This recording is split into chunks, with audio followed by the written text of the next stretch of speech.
Okay, welcome to a Consport video on interpreting constants of proportionality. So let's go. It says Maya shaved her head and then began letting her hair grow. She represents the length of her hair in centimeters, m months after she shaved her head using the equation L equals 1.25 m. So in this case, you guys can see that your constant proportionality is 1.25. And what it means is that as the months increase by 1, right, the length of her hair increased by 1.25 centimeters. All right, so what does the 1.25 mean in this situation? Right, that her hair is growing at 1.25 meters, or centimeters, I should say, per month. Okay, so it has been 1.25 months since Maya shaved her head. No. That Maya's hair grows at 1.25 centimeters per month. Yes. The Maya's hair takes 1.25 months to grow a centimeter. No. So it's this one, right? So in this situation, right, that K is going to be equal to input over output. In other words, output over input, which is going to be length over months, right? So just divide both sides by n, and you can see that, right? So the length in centimeters over the months is equal to 1.25. So that's your unit rate. So every time the month increases by 1, your length increases by 1.25. So that's that. Bonnie is making a dipping sauce. She mixes 150 milliliters of soy sauce with 100 milliliters of vinegar. How much soy sauce does Bonnie mix with every 1 milliliter of vinegar? Okay, so when we're looking at this one here, we have how much soy sauce does she mix with every 1 milliliter of vinegar? So that will basically be the unit rate of soy sauce to vinegar.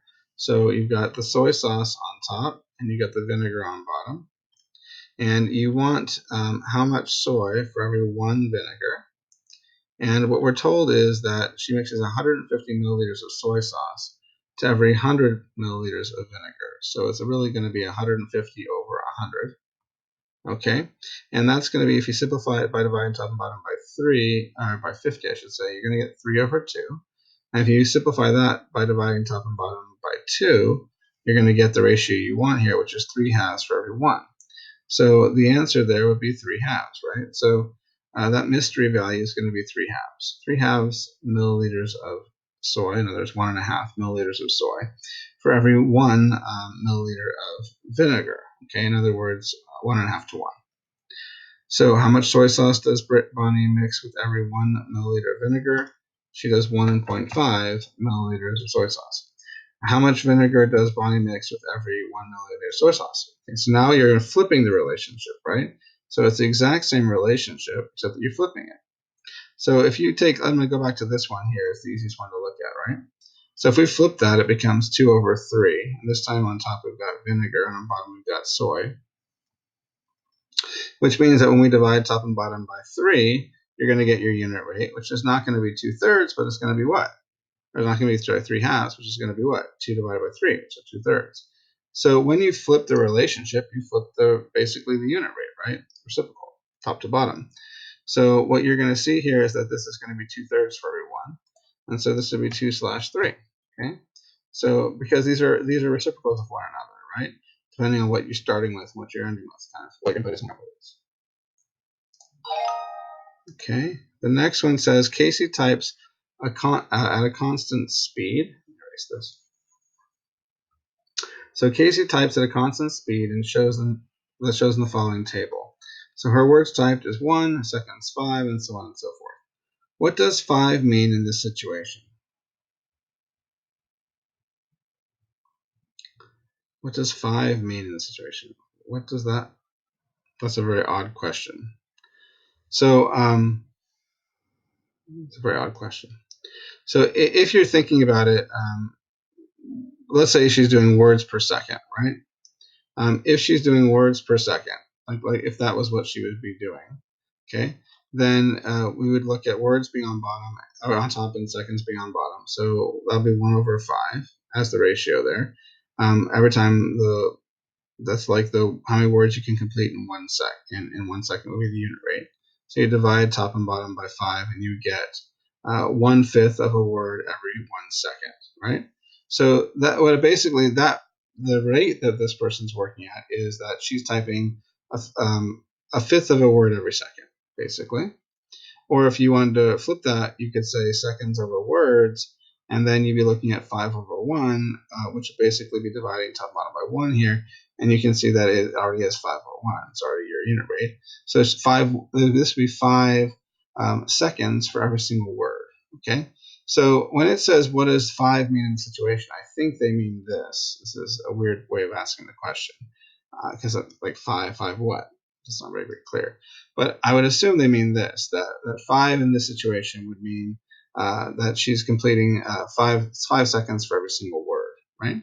So Casey types 5 words per second. She definitely doesn't. She types 1/5 of a word every second. Casey types 5 words per minute.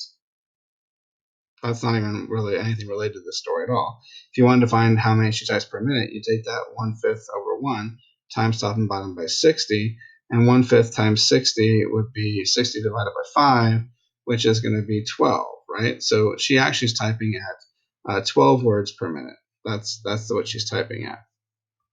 So definitely not 5 words per minute. So A and B are both wrong. So I'm hoping C is correct. And Casey takes 5 seconds to type a word. Yep, that's what it is, right? You can see seconds over words, 5/1, right? It takes 5 seconds to type every single word. That's the correct answer. A silly way of asking the question. Anyways, let's move on to the next one.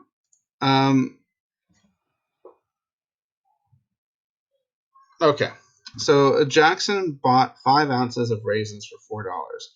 How much do raisins cost per ounce? And how many ounces of raisin can be bought for $1? Okay, let's just investigate this. Let's start with the first one. So the raisins cost per ounce means that you're going to have the cost on top in dollars and the ounces on bottom. So this is your ratio that you're setting up, cost per ounce. And it tells us there's 5 ounces bought for $4. So $4 is 5 ounces of raisins. And so if you want the unit rate, you're going to divide top and bottom by the 5 because you want what's the cost for every single ounce of raisins.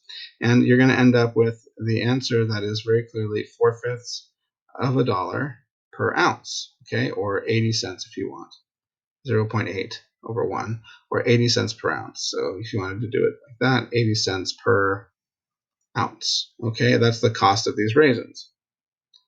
All right, so how much do raisins cost per ounce? You can say 80 cents, so 0.8, so 4/5, okay, 0.8. How many ounces of raisins can be bought for $1? Okay, so this time you're trying to figure out how many ounces for one single dollar. So now you're flipping the ratio on its head, and the ounces go on top, I should say. Let's spell that ounces correctly. The ounces go on top, and the dollars go on bottom. So now ounces, as we already know, is 5, and the dollars is 4. So now when we divide top and bottom, we're dividing top and bottom by 4 to get our unit rate.